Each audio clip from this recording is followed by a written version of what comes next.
Hey everyone, welcome to Conversation Piece with Patrick Armstrong. I am the titular Patrick, and this is a show where we talk about the missing pieces of the conversations we're already having. Shout out to all our returning listeners, and a high five and hello to everyone joining us for the very first time. Thank you so much.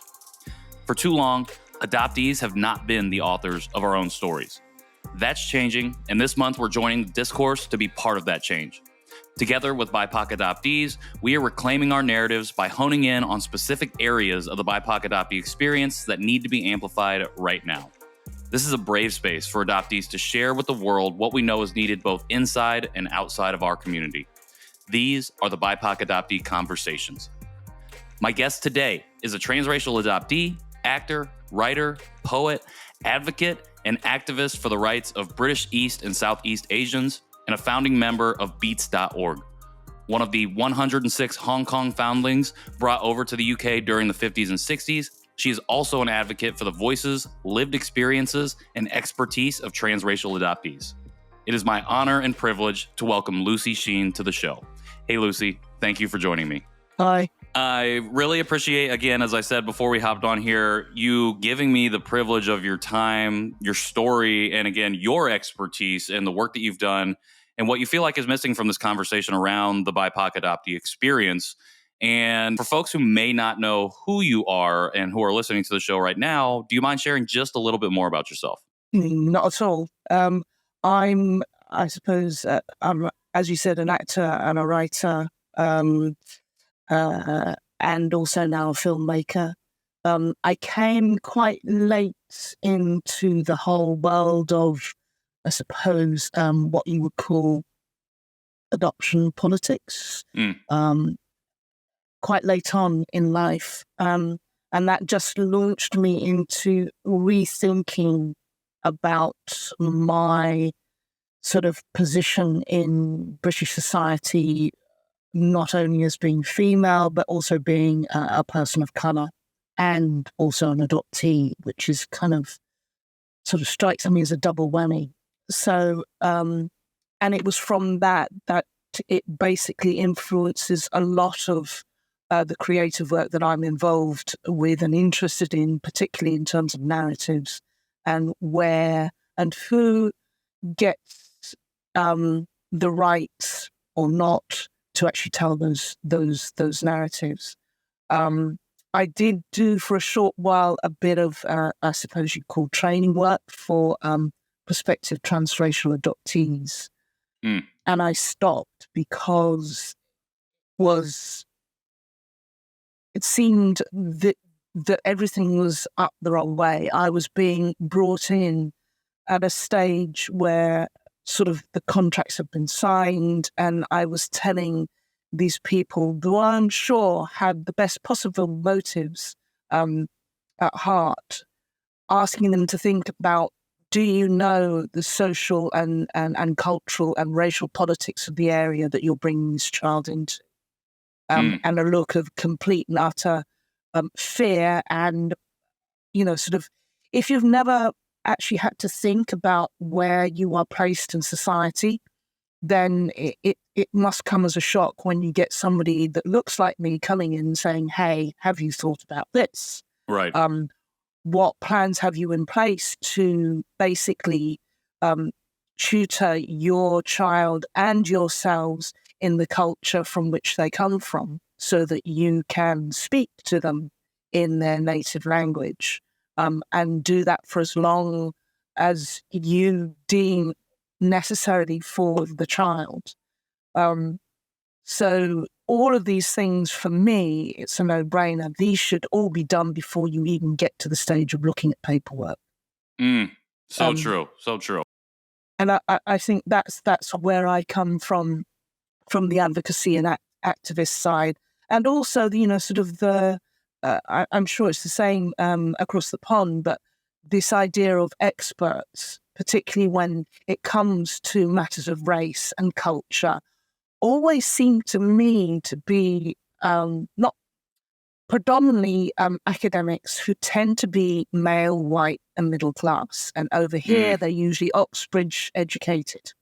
And it's like, fine, that's fine. But what people need to hear, particularly when you're talking about the systems that we cling on to when it comes to childcare and adoption, etc., they stem from the 17th century, and they haven't really changed. That mentality hasn't really changed. So it's not child-centric. It is about the people who are going to look after those children. I'm not saying that that's not important, but the very nature of looking after the child, putting a child into care, should be about the child, the needs and the wants of the child, not the aspirations and the wants and the likes or dislikes of the prospective parents. So I basically gave up that training work because for me, it was completely not enough and at the wrong time and far too late, Totally. Thank you so much for sharing that. And I appreciate it because I think that's going to be really helpful context for this conversation we're about to have. And before we get into that, I probably should have said this at the top, but you are calling in from the UK. So Yes. You're coming in and bringing a little bit of a different experience and perspective to this conversation, particularly for this series. And also mentioned that you were one of the 106 Hong Kong foundlings who came to the UK during the 50s and 60s. I was wondering if you could share a little bit more about that specifically, especially for folks who may not know about that specific group. That came about, that particular program, which was imaginatively called the Hong Kong Project, was to do with actually trying to find homes for the ever-growing number of foundlings in Hong Kong. And that was off the back of migration post Second World War, and then obviously the revolution in mainland China. So, and several kind of like natural disaster events in Hong Kong during sort of the late 40s and 50s. So the indigenous orphanages were literally bursting at the seams. And the program initially, it was thought that they were going to adopt these children, mainly 99.9% of them being girls, to Asian American families. However, it was discovered that the preference for a lot of those families was male children, of which we were not. So Hong Kong being a British colony, it was then decided that they would try and place as many children as they could with British families, which, is what it was. We were sort of catalogued, and our photos were disseminated to various, I think, religious Christian societies and churches to find if there were people who wanted to adopt any of these Hong Kong foundlings. And we were scattered to the four winds. So you're talking about the 50s and 60s. So in terms of people of differing colours, I think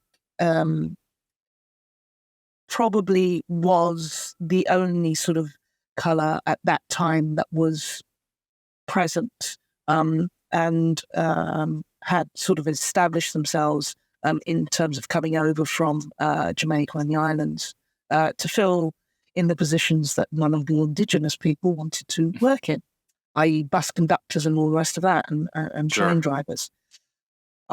So there were quite a few transports where we were literally given to either the hostesses, or hostesses were finding passengers who would literally take a baby on arms and escort it back to London Airport, which is now known as Heathrow.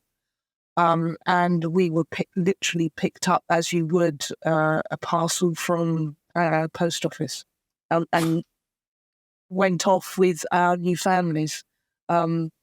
And at the time, sort of, I think apart from the centres like Manchester, Liverpool,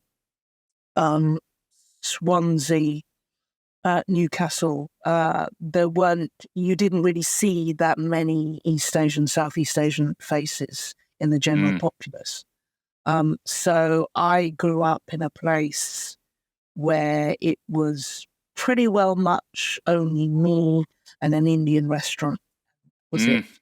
So, and times have changed. And it was very much during that era where was kind of, sort of clean break. So nothing was alluded to. In my case, I can't speak for the other Hong Kong adoptees, that, sort of you start from scratch.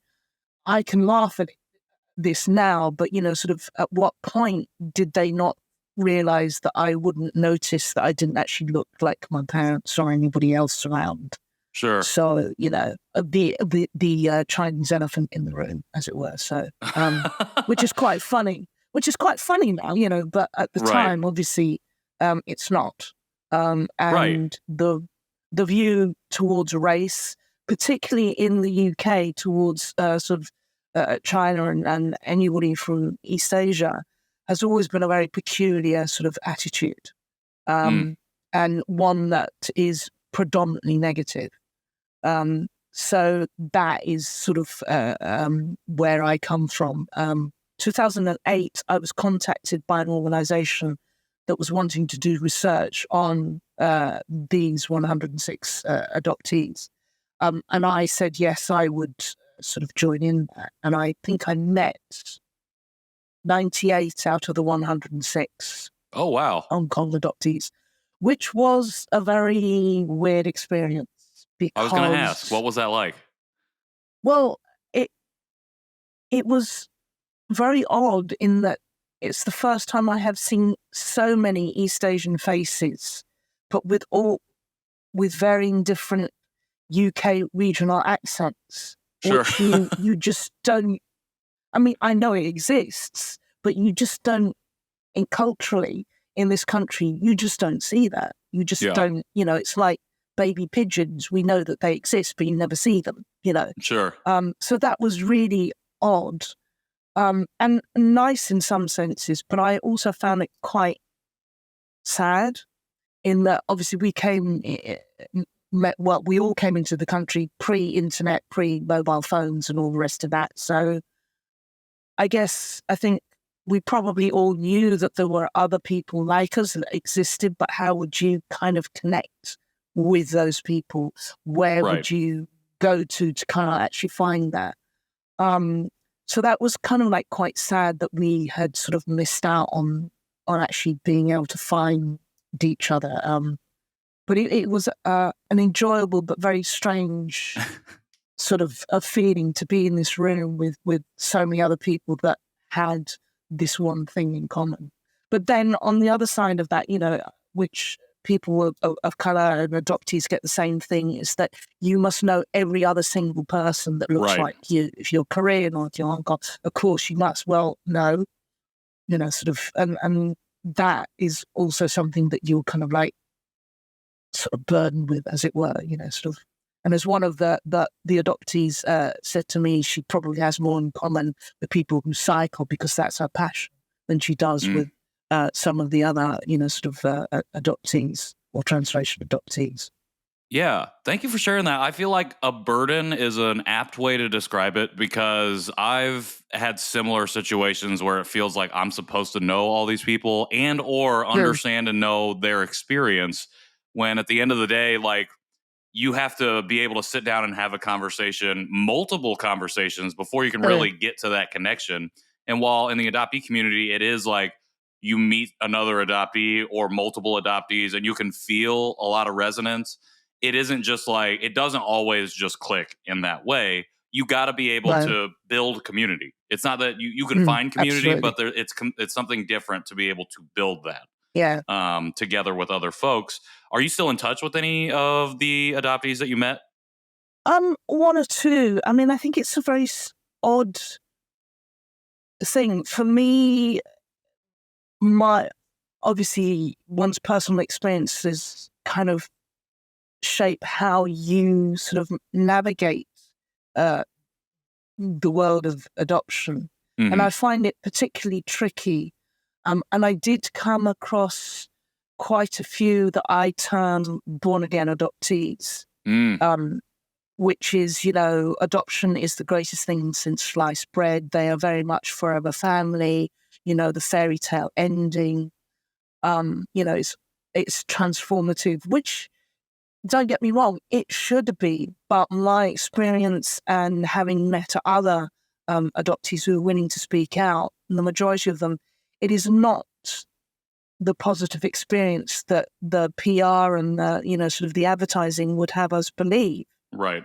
And I'm not against adoption or transracial adoption, but neither am I for it, because I think there are so many things that we as societies, particularly in the West, need to re-look at and to actually have some quite painful conversations around that whole sort of, and it is, unfortunately, I think, an industry 100% of sort of, I think, legalized trafficking of children, babies, and young adults sometimes.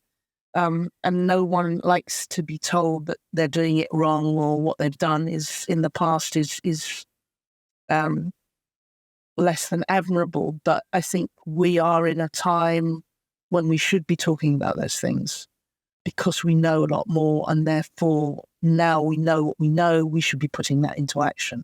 And I don't see a lot of that happening in the UK or indeed in the States, from what I'm aware of. I mean, I totally agree. I think we need to be moving towards accountability. And I think it's really difficult for people to do that, particularly when it comes to adoption. Because like you said, it is, for all intents and purposes, legalized trafficking. When you can literally put a price tag on a person, that is commodification to any degree, in any definition, as you want to put it. And that's hard for people to understand because, like you said, the propaganda, the advertisements, the way that we've always talked about it, this dominant narrative that overshadows all of this is that it's a happily ever after, that everybody ends up fine. And the outliers are folks who have a negative experience or something antithetical to what we've always heard is adoption. And that's a problem. We have to have those conversations. One of the reasons we're having a conversation right now, and why it's important for folks not only within our community, but especially outside of our community to be listening, because they have to understand and they have to hear from us. Like you said, who are the experts that are talking about this? Like those older white men who have went to university, who have done a lot of work, that is one thing, but they don't actually have or carry, most of them don't have or carry that lived experience of what it means to be adopted, particularly transracially, particularly across countries. And we have to be able to share our experiences with that and be validated and taken seriously when we're talking about those things. I mean, I think there are so many things that are encompassed, particularly in transracial adoption, to do with decolonization of the environment. And, then you have that nasty, for better word, race, which we have to kind of embrace. And whether it's a human construct or not, we have bought into that hook, line, and sinker, and we put so much store on that. So if we put so much store on that, then we have to have those hard conversations about what that means, what it does, what what are the tools that you as parents, you need to have in order to be able to support that child to grow up, to be able to cope with anything that life throws at it. We don't get a manual when you have a child, however you get that child, saying that you do A, B, and C. You learn by your mistakes or from your parents, from your grandparents, if you're lucky enough to have those, and also by what goes on around in your environment. So all of these things need to be really looked at in terms of the transracial adoptee and what happens to that child and how that child grows up and how important it is for the child to have that safety of the markers that those who grow up in natural families, they don't have to fight for that. They don't have to think about, where do I sit on the social chain and the cultural chain. They can switch on the telly and they see somebody that looks like them and talks like them and, does the normal things. Whereas yourself and I, we will switch on the television and more often than not, we will see things that are stereotypes and racial tropes that are not us, 100%. So that's really important, that we are flipping the script. We are reframing that narrative so that the emphasis is on the child and it is child-centric. And those things of the life that child had, it doesn't matter whether it's a month or 6 years, that is still an integral part of that child. And until that child comes into its majority, those are the things that need to be there for them to be able to pull upon. And if when they come 18, 21, they don't want to be involved with that, then that's a decision they make as an adult, having been fully informed throughout their formative years. Exactly. And that's a piece of advice that I try to give prospective adoptive parents or even adoptive parents whenever they ask. Like, a question that I get a lot is, how do I make sure that the adoptee in my life stays connected to their culture? And I'm like, well, one, you can't force anybody to connect to it, but you have to be able to provide them the opportunities to engage with it.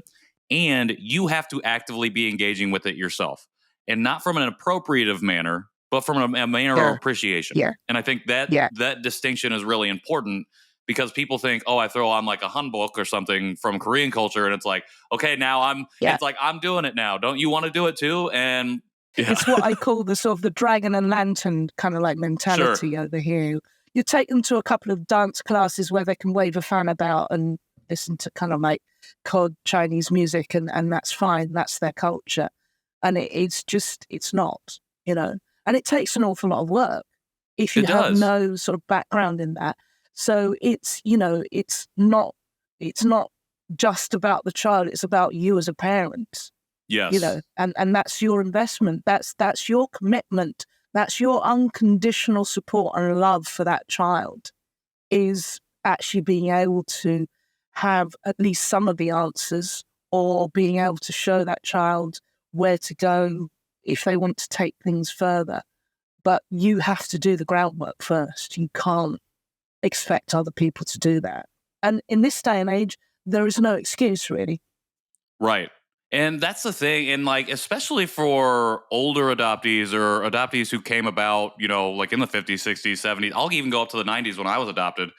That was the rhetoric. And this is why the industry is so harmful to adoptees specifically, and by extension, adoptive parents, because they're told assimilation is the key to having a successful adoptive family, which in reality, and now that we have a lot of academia and scholarship from adoptees themselves who have done this work, it's clear that that is not the case. And that we, you said, need to flip the script, reframe this narrative. So that way, in the future, as adoptions continue to happen, because they are going to continue to happen in different ways, shapes, and forms, they can be more informed. And like you said, there is no excuse now for a prospective adoptive parent to not be doing that work. And if they are unwilling to do that work, then they shouldn't be adopting. They shouldn't be adopting. Absolutely.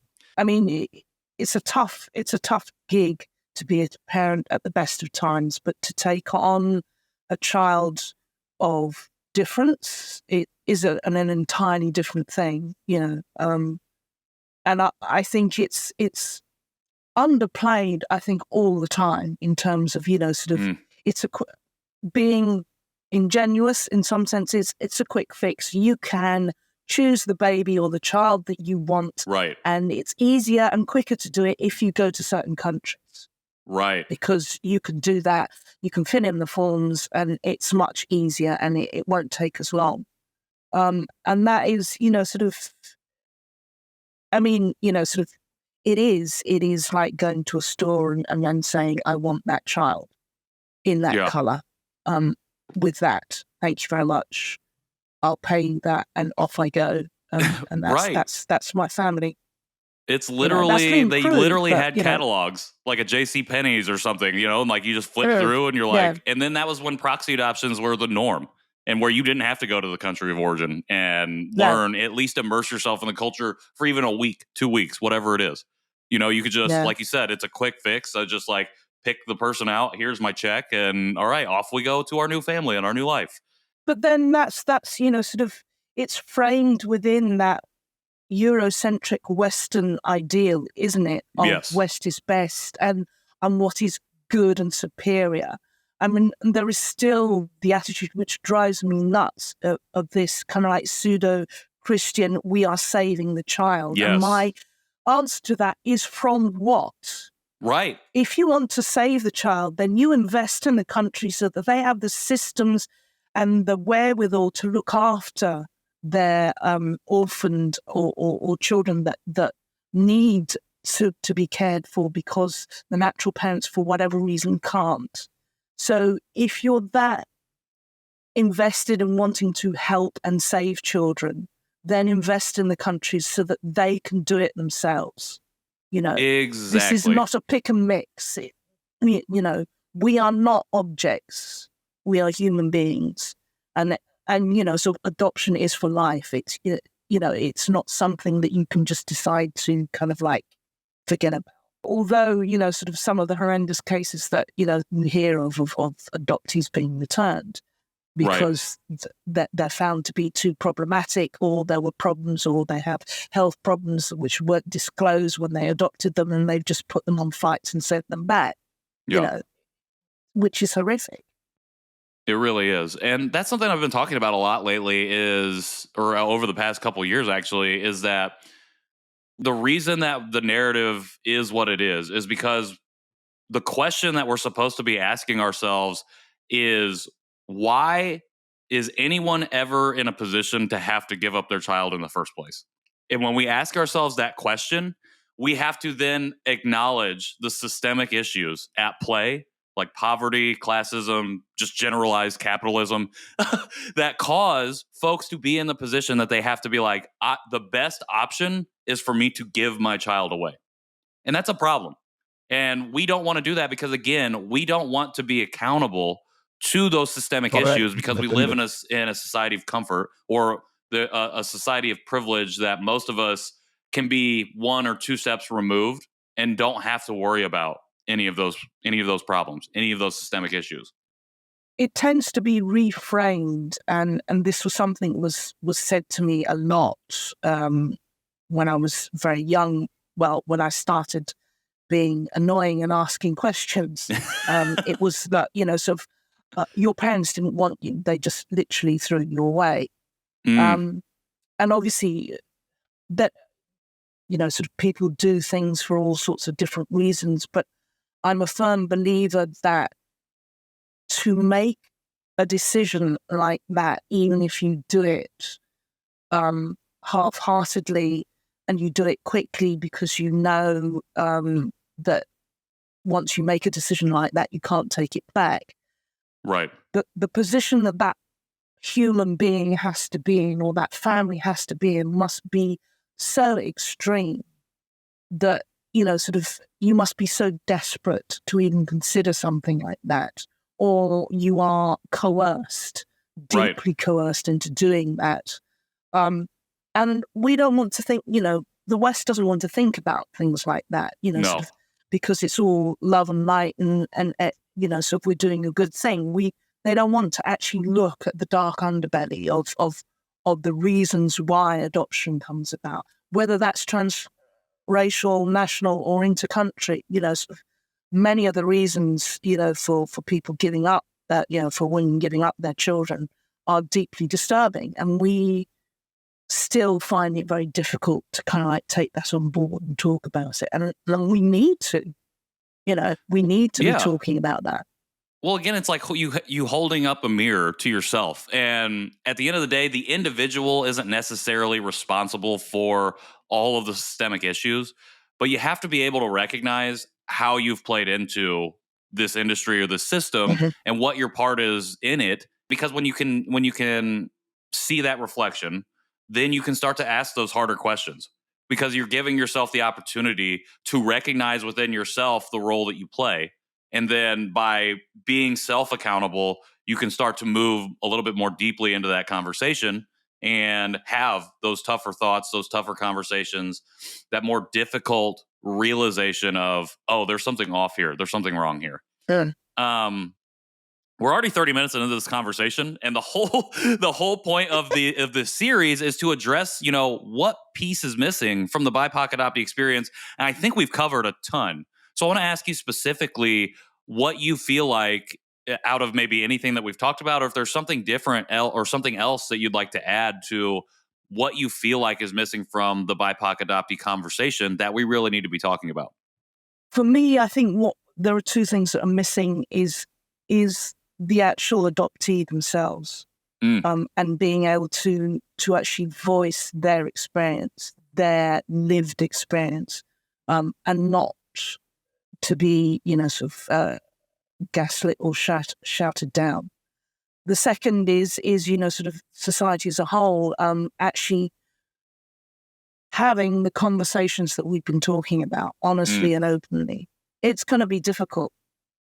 Those types of conversations always are, but the willingness to actually have those is still not there, I don't think, either here or in the States. I don't think we are anywhere close to where I think we should be, given the time that we're in now and what we know. And I think that would help greatly to transform childcare. I think it would. But you can't change that unless there is the willingness from the people who have the clout, who actually hold those positions, whether that be governmental in terms of policy or whether that's in the major sort of, adoption agencies. There needs to be transparency, honesty, and accountability. And I think we are so short on all of those things. So how did those folks move closer to that? I feel like we've talked about it a little bit, and obviously it's child-centric. Like, we have to start centering the adoptees themselves in these conversations. How else do these agencies, just society in general, as a whole, move closer to getting to where we need to be? I think it's, again, having open conversations, actually basically doing your homework and not relying on the half a dozen experts that you know, but going out and talking to people who actually have lived that, who are where those experiences are still raw. And also from the industry that I'm involved in is being prepared to kind of like stand up and call out the stereotypes and the tropes. Like Joyride, whoop.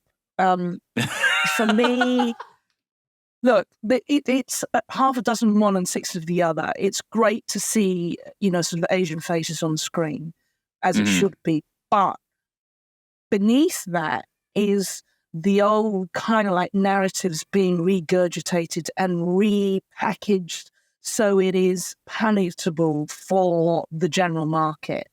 And that belies, sort of the seriousness of the experience and the lives of those people. You can do something which is comedic and you can still push home and change that narrative. And unfortunately for me, that film doesn't do it, and it should have done, which I think is a shame. And it's a missed opportunity. It's playing into all of those things that I'm sure you, like me, the model minority, the adoptees got to be grateful, forever, sort of beholden to the people that adopted them, which is complete nonsense. We have to get away from all of those things. Like, sort of within, sort of culture, we have to start seeing the reality in fiction.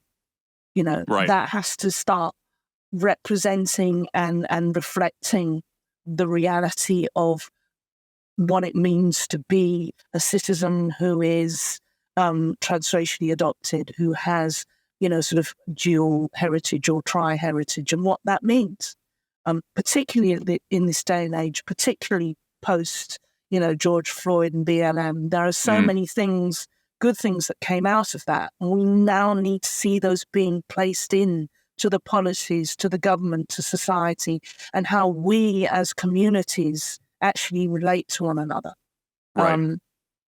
And that starts from actually honestly wanting to speak to people who have the expertise and the knowledge and not relying on academia. 100%. I appreciate you bringing up Joyride. We've had many conversations about that film on this show and just other spaces, particularly social media. And I agree that it was definitely a missed opportunity. And I also feel like the community itself is trying to latch onto it as an opportunity to really focus in on why it was a missed opportunity. And so you talked about, particularly from your specific industry, film and television, that creative specific industry, how do folks within that sphere, how do they go about making sure they are addressing this, particularly when they tell adoptee narratives? How do we ensure that folks that are creating these projects, that work in production, that are in the writers' rooms, that are in the director's chairs, how do we make sure that we are accurately and appropriately telling stories like this?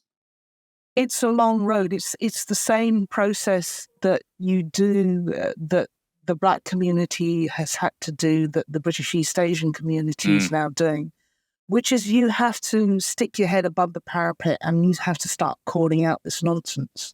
And it's unpopular, and then you go through the phase of you start finding that people are looking for consultants, cultural consultants, and then transracial adoptee consultants. And that, for the most part, until recently, it's just a ticking a box exercise. They're not really interested in people saying, look, this is not right. This is not correct. It doesn't chime with the experiences that we are aware of. It takes a lot of effort, and also you end up having to do the work. And then it's a question of finding the funding to get unpopular narratives, because people don't know how to market these things, sort of what is it? Well, at the end of the day, it's a story. And if the story is good, then it doesn't matter whether you're brown, blue, black, purple with pink spots, you'll go and watch it. If it's done well, if the production values are good, and if the story is good, then people will go and see it. Crazy Rich Asians, sort of farewell, pointing case, people will put buttons on seats. But then again, it's, we have to target those that are in positions of power, that hold on to the money, who commission things, who produce things. And that can be tough, Right. And it's, sort of a lot of the time, there are sections within our own communities who just don't want to be reminded of the real stories. Sure. Because it's much easier to bury your head in the sand and just think everything's fine. Well, we've just gone through a pandemic, and there are many people in the UK, and I'm sure it's possibly the same in the States, from BC communities who thought that they were okay, and they were the first people thrown under the bus during the pandemic. Right.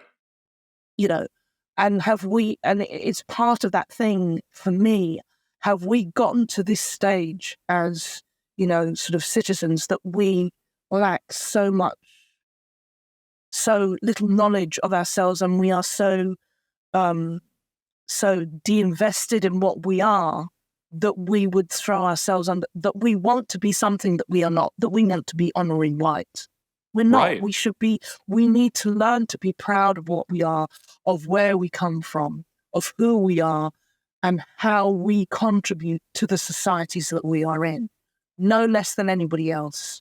And we have to be able to stand up for that. We have to buck the trend of an older generation, which I totally understand, saying, keep your head down, don't put attention to yourself, just get on with it. We've gone past that stage now.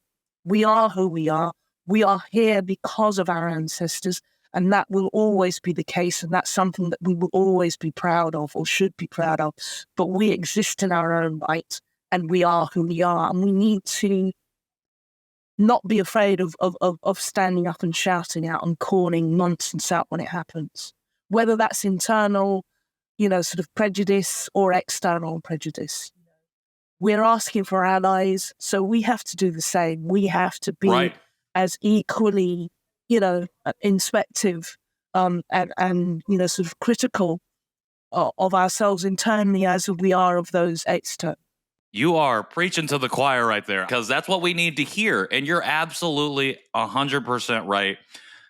At the end of the day, we've not had the models to show us what it looks like to stand up for ourselves, particularly within the adoptee community. Again, a lot of us operate in like academic or scholarship spaces. It's a little bit more inaccessible. And we're slowly finding ourselves into these more public, visible facing areas, particularly with social media, where people are now utilizing their voice and standing up and shouting against. And at the end of the day, it is still difficult to push back, because those people who sit in privilege and power, who have all of the money, are the ones who have the opportunity, will give you the opportunity to go. And they're like, hey, you need to tone it back. You need to scale back on the rhetoric that you're sharing in order for you to come and have this opportunity. And some people are because of their circumstance or whatever their lived experience is, are going to be willing to jump ship that way and go, because this is how I make it. This is how I get to that next level. And unfortunately, we have to, maybe not unfortunately, but we have to also have the folks who are willing to buck that and say, I don't want your money. I don't need your position. I need you to understand us as a community, understand this lived experience, and start taking it seriously and validate that. And I think it's really, really difficult. It's very difficult to push against that. And particularly in the industry that I work in, I get why there is probably, when it comes to, sort of the blue tick strata, they don't want to speak out, because they have gotten to that place of renown and privilege, because they have taken parts that I suspect they probably weren't happy to do in the past, but that's given them the trajectory. And I'm not, sort of, don't get me wrong, you can only make that decision for yourself, but there's a point at which I think you have to decide which side of the fence you are going to sort of put your mark on. And I'm sort of gotten to the stage where I'm old enough now. Hey, look, what else can happen to me? I don't fear speaking out, but the backlash that can come, particularly with social media, can be pretty extreme. And for younger people, that sort of, I get it. That can be quite frightening, but the more people that are willing to actually maybe not shout, but maybe just put a hand up, then that leads to a fist, then that leads to, a full blown on, sort of network crazy shouting out the window and encouraging everybody else to do that. Then the more we will highlight the things that need to be challenged and changed. And the more people will see that they are not alone, and there are other people that are willing to do that understand that, it's never going to be a perfect world, but we can do what we can do to try and change that. And we can 100%. Be part of the solution, not part of the problem, 100%. I find the thing with Joyride so interesting, because I had some friends here who operate in the film and television industry as adoptees, who, one person in particular, she's like, I'm going to share. And she put on every one of her posts, please don't blacklist me, because she had an experience with this film that was completely different than what other people were talking about, who were she was not praising it as the portrayal of an adoptee experience. And I feel like that's so hard for somebody to stand up and be like, I work here. This is what I want to do with my life. And I have to beg the people in power to not shut me down and shut me out and shun me and blacklist me, just so I can voice my opinion on what I feel like was done incorrectly with this film. And I think that's bravery on another scale. I think that we don't recognize too often enough. And I think that, sort of, particularly in the UK, there is such a lack of representation of British East and Southeast Asians that any time a face like this appears, good, bad, or ill. It's like, yay, brilliant. Right. And it's really difficult to actually say, well, yes, but however, content-wise, what does that mean? What, you Right. know, the character that you see on your TV screen or on your cinema screen, what is that actually saying to us as human beings, as part of the wider society? And, what is it showing us culturally? 9 times out of 10, we are still the illegal immigrants, the people that are heavily accented. Or Right. if we're not, we are the sidekick to the white protagonist. The Right. narrative is not our own. We don't have our own thought processes. We don't have our own storyline. We don't have our own concerns. Everything is an adjunct to the white hero, if you like. And you say things like that, and then suddenly you are, you're being disrespectful to the actors that were in it. And it's like, whoa, I didn't say that. What I'm saying is, why can't we look deeper at the content? Who wrote the damn script? Who produced it? We've got a plethora, we've got a growing catalogue of really interesting documentaries, particularly about East Asian adoptees, finding siblings, wanting to find out where they'd come from, and looking at their horrific, the subterfuge, if you like, on getting those children adopted. But we lack that in the fictional space, the dramatic space. Yes. And when you do get stuff like that, like over here, there was a program called One Child. And on the premise of it's brilliant. But watching the program, it's very much from a Western lens, from a white lens of, yes, this child was saved, etc., went to a good life. And why the hell would you want to go and look for your your birth mother? Yeah. And that just happens time and time again, even when you get fictionalized, sort of adoptees, sort of in the big franchise, Loki. I mean, typical, the evil kind of nutty adopted brother. Right. And it's just, sort of, you're either kind of like evil and kind of like mentally ill, or you're saved, you have to be saved, and things have to be done for you in order for you to progress, or, sort of like Line, the adaptation of that sort of, sort of story was put very much, the mother as the victim, and poor thing, she'd adopted these 2 children that were really, really problematic. And it's like, hang on a minute, it should be about the children, not about the white woman who's kind of like, for whatever reason is having a bad day. It should be about the children, and the fact that, they should never have been adopted he should never have been adopted in the first place. Exactly. Sort of, so it kind of that maddens me. But then that's a narrative which is palatable. And it makes people feel good, doesn't it? 100%. And the palatability, I think, is such an important thing to name, because I think that's I think a lot of us are realizing that all of the work, or most of the work that's out there about the particular lived experiences of adoptees, comes from academia and is less palatable or digestible for folks in the wider audience, which is why a fictional narrative is so important for us to be able to really internalize these narratives for other people, for people to really understand it. Because for whatever reason, they can turn their brains off to a documentary and be like, well, that's just, that's the outlier. That's something that's just so far afield. Like, they only made this because it happened to this one person or these 5 people, whatever it is. They can justify it in their minds. With fictional narratives, for whatever reason, it makes something click with people. And they're like, oh, okay, there's something wrong here. And they're more likely, which is something that's been said of my work, and I sort of did a wee social media post about this, is that initially I thought, having gotten critiques back from several literary people who all actually were male and white, middle class, sort of, oh, the characters are really dislikable. And I was thinking, oh God, what have I done?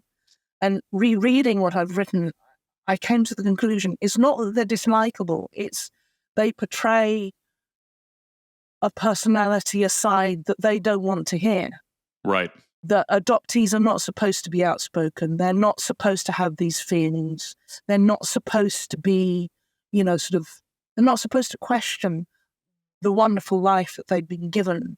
And that, sort of mothers are not always the saints that we want them to be. Right. It's a difficult position to be a mother.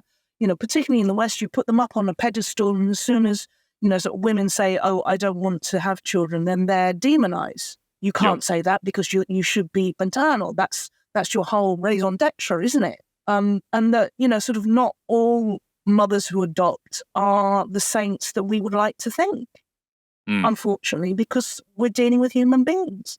There are a lot of adoptive mothers who have narcissistic personalities, and it's something that we have to grapple with, something that we have to talk about. And I think those aspects which appear in my work, they are then classified as, it's not that it's bad writing, it's characters that people wouldn't like, they don't want to see that on stage, or that you're a very angry writer. And I'm thinking that I'm not, actually. I've not written it in capital letters. It's because it makes you feel uncomfortable.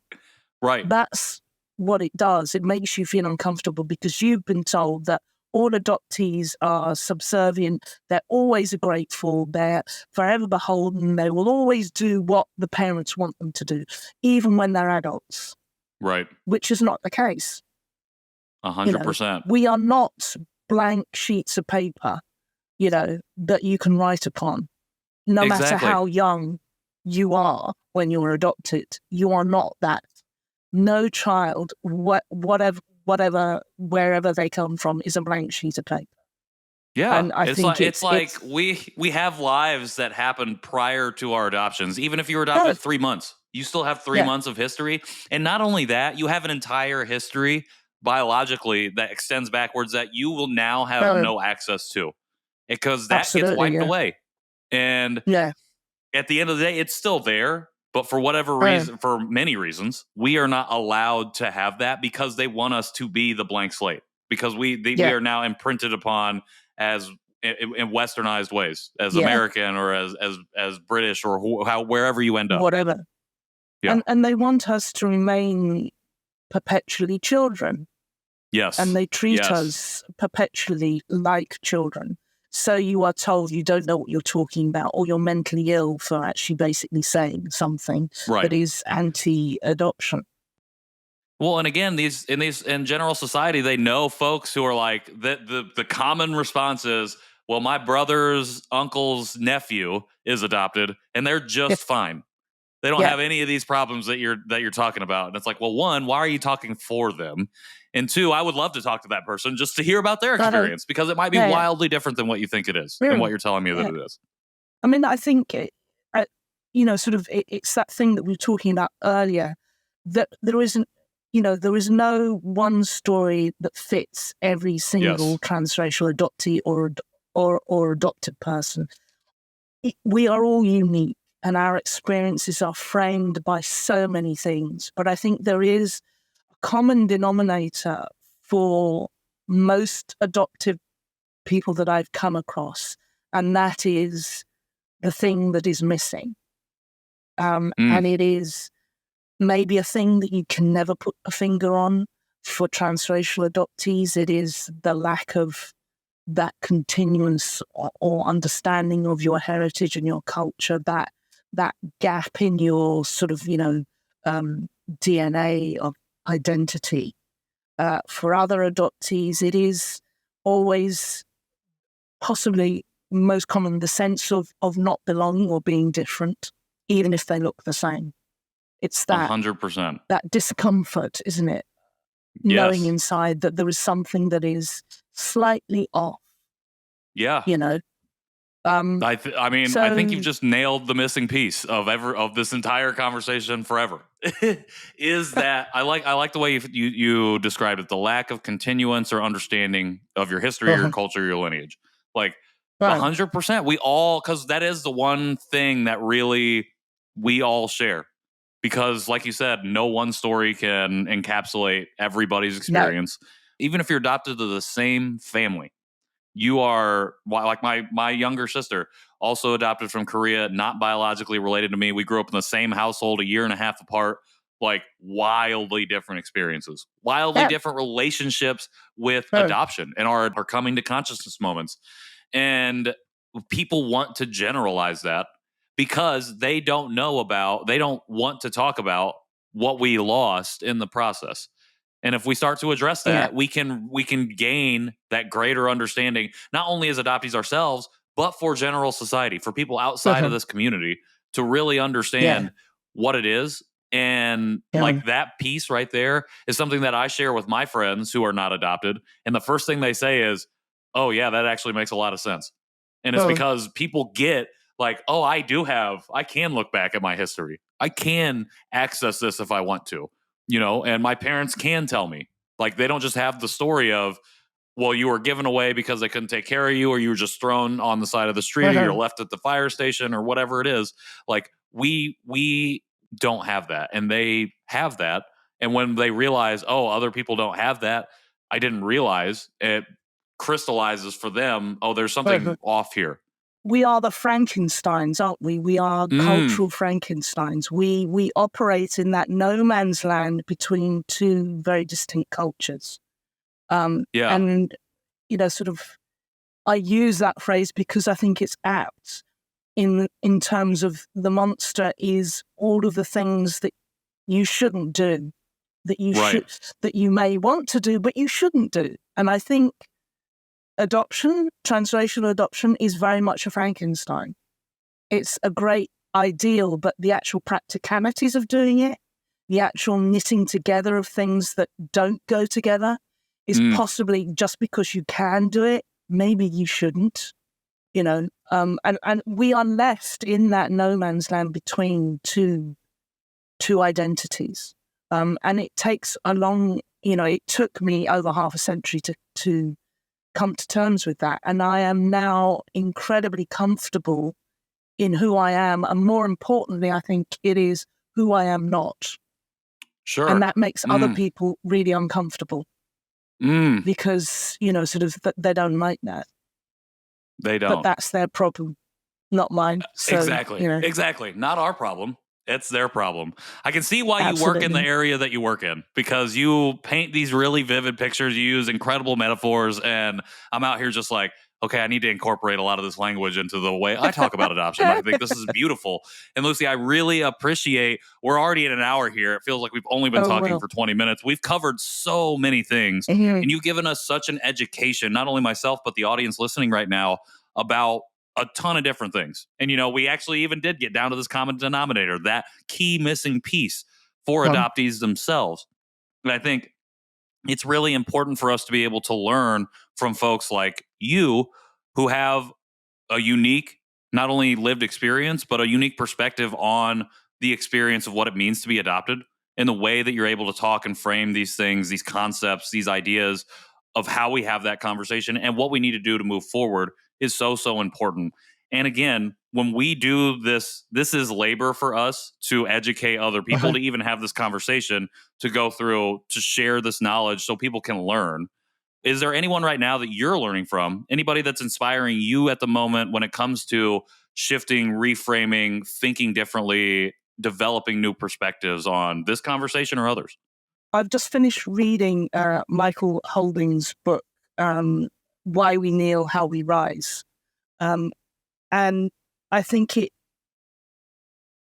something that pertains not just to people of Black, Afro-Caribbean descent, but to anybody who I think has been marginalized. And I think what is lacking both particularly in the UK, in the sort of transracial adoptee community and also in the British East Asian community, is that ability to kind of go beyond just the immediacy of our own sort of particular challenges, but also looking our challenges in tandem with the challenges of other people from minorities and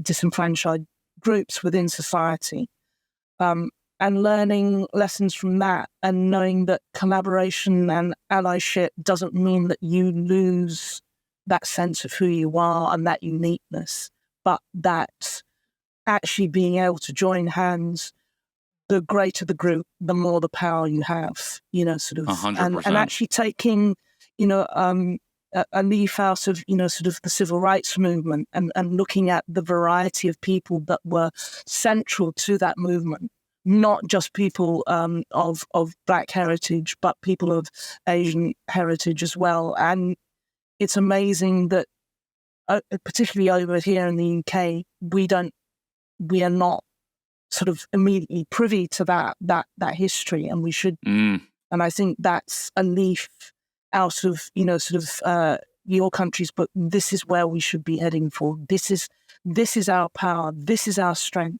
Diversity is our strength. That is, and from that comes unity. I think I truly hope and believe. I absolutely love that. Could not agree more. We, at the end of the day, as an adoptee community, now we have to recognize ourselves and our own power.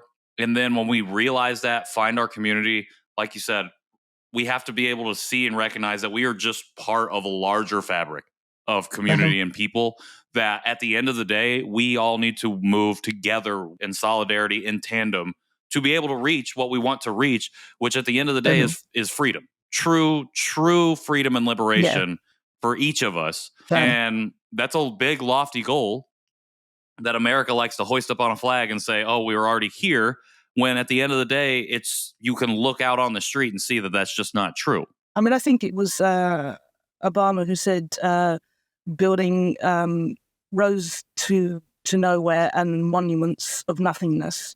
And we can actually flip. If we join hands, we can actually be the people that build roads to somewhere and build monuments that mean something to everybody. And I think that's, an absolute goal and ideal. And I think it will come from, hopefully, the generations that are coming through now. I think so too. I'm really inspired by a lot of young people right now who I actually just met with an adoptee yesterday who is 20 and is having a lot of these conversations already. And I'm like, that's great, because I know too many people who are like us or older who come to these realizations, these come to consciousness moments much later in their lives. Yeah. And it's like, we are not only building for ourselves, we're building on the foundations of other adoptees who have come before us. So that way the younger adoptees who come after us can continue to build vertically instead of laterally. So we can keep moving forward. It's about holding doors open, isn't it? And allowing people to walk through without and not letting them slam closed. Exactly. And we have to do that and ensure that continues. Exactly. Lucy, you have been an absolutely incredible guest. Thank you so much for everything that you've shared with us here today. I can't wait to continue to have conversations with you, because I feel like I learned a lot from you, and I would love to learn more about your specific story and learn more about how you got into filmmaking and how all of that is tied into all of this, even though we've talked about a little bit of that here. But as we come to a close on this particular conversation, last question for you. How does our audience here support you specifically? Well, you can follow me on social media. I'm not on X, formerly known as Twitter. I am on Threads, which is just Lucy Sheen, and I'm also on Insta. So please drop by and say hi. And if I've got time, if I'm free, I will obviously say hi and follow you back. So yeah. Amazing. Well, we will have all of your socials, every way that we can connect with you, down here in the show notes. We'll also have Michael's book, Why We Kneel, How We Rise, linked down here in the show notes as well, for anybody who wants to pick that up. Again, thank you so much for coming on, for giving me the privilege and honor of your time, your story, your expertise, your knowledge over this last hour. Like I said before we hopped on air, these conversations are usually 30 to 40, but they've been going a little bit longer for the series. This is 100% indicative of that, because there's so much to this conversation that we have to be talking about and that we should be. And so I really appreciate you giving us everything that you've given us in this conversation. Oh, thank you so much for having me. Absolutely. For everyone else, again, find the links to everything that we've talked about here in the show notes. If you want to connect with us directly, you can do so on Instagram at Conversation Podpiece. If you do feel inclined to leave a rating or review on whatever you're listening or watching this on, we would greatly appreciate that. And if you are interested in supporting the show in the future in any way, feel free to hop in our DMs or visit our website, conversationpiecePod.com. Until next time, I'm Patrick Armstrong, and this has been Conversation Piece. Thanks, Lucy.